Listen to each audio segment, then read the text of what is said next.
children, step on up. Step right up. Let's see, for another story.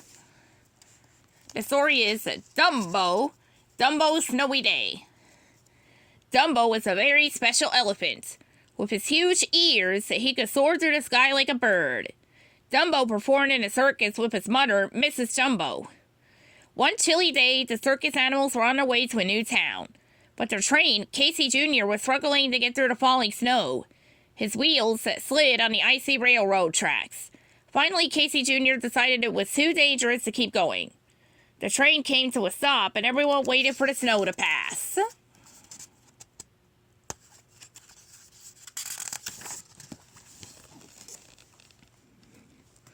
Dumbo was happy that the train had stopped. He'd never played in the snow before. He thought it felt awfully strange as he tried to walk through it. The snow pressed against his feet like cold sand. "You can do it," said Mrs. Jumbo. She gave him a gentle nuzzle. Soon Dumbo got the hang of walking through the snow. He liked the crunch, crunch, crunch sound he heard with every step. All morning, Dumbo and his mother played in the snow. They gathered snowballs together with their trunks. They made snow elephants. They even played hide-and-seek. But as Dumbo and his mother explored, they got farther and farther away from the waiting train. Suddenly, Dumbo slid down a steep hill. He called after his mother to follow him, but when she reached the bottom of the hill, Mrs. Jumbo realized she couldn't climb back up. Dumbo tried to push, he tried to pull, but nothing worked. Mrs. Jumbo slipped farther down the slope toward a sharp cliff edge.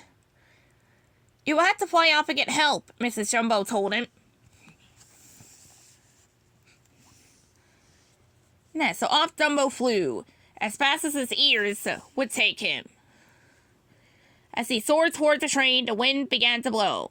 It pushed harder and harder against him. The snow stung his eyes and the cold nipped at his toes. Finally, Dumbo's ears got so cold he couldn't fly. As he waited for the wind to pass, he worried about his mother.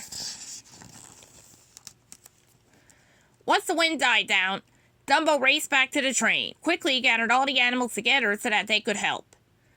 "What are we waiting for?" Timothy Mouse cried. "We've got to save Mrs. Jumbo." Dumbo led his friends back to the cliff. By the time they followed Mrs. Jumbo, the windstorm had pushed her even closer to the cliff's edge. The animals knew they had to think of something fast. "Oh dear," worried the giraffe. "How can we get down there to help?" Timothy snapped his fingers. He had an idea.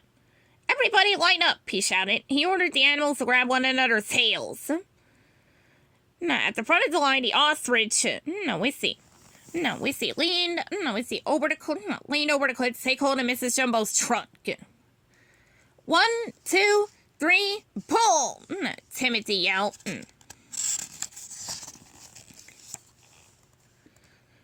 The animals worked together, huffing and puffing, pulling and stretching, until Mrs. Jumbo made it safely to the top of the cliff. "Hooray!" everyone shouted. Suddenly there was a loud crack. The cliffside gave way, the animals tumbled down. "Watch out!" yelled the hippo. "Yikes!" cried the monkeys. "Uh-oh," said the giraffe. "Help!" hollered the bear. All the animals tumbled together and rolled down the hill. Before long, they had become a giant snowball. "How do you stop this thing?" Timothy shouted as they zoomed along. The snowball gathered speed until...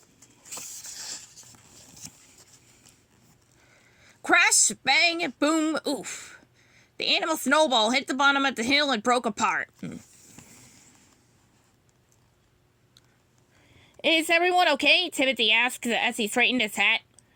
Luckily, everyone was fine, just a little dizzy from their unexpected snow ride. All the animals began walking back to the train. Walking wasn't nearly as fast as riding a snowball, but it was a lot less scary.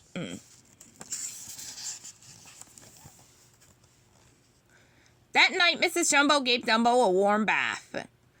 "Thank you for flying to find help today," Mrs. Jumbo said to her son. "I'm so proud of you." Dumbo smiled and blew a trunk full of water over his head. "Hey, don't forget about me," said Timothy from his teacup bath. "I helped too." Mrs. Jumbo nodded. "You certainly did." "Thank you." "Oh, gee," said Timothy. It was nothing. Nothing at all.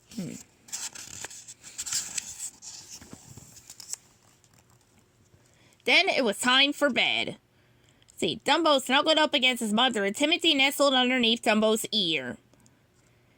"Good night, my darling," Mrs. Jumbo said softly. "Sleep tight," said Timothy. Dumbo fell asleep right away. Tomorrow he and the circus animals would perform for hundreds of happy children in the new town.